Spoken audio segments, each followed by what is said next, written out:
Hi, hello mga Hello Kitty collectors, mga Hello Kitty fanatics. Ayan, mga Hello Kitty sisi. Ayan, i-share ko po sa inyo ang aking isa sa mga pinaka-paborito rin. Or lahat paborito dahil love ko si Hello Kitty. Pero, naiiba siya. Naiiba dahil ang tawag ko sa kanya donut.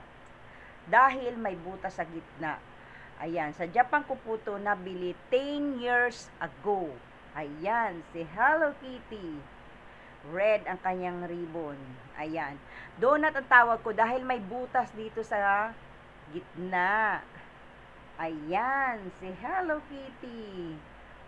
O, di ba? Ang ganda-ganda ng ribbon. Pero syempre, mawawala ba ang pink?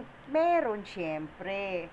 O, ayan, ang Hello Kitty in pink na parang donut kasi ang tawag ko rito Ayan.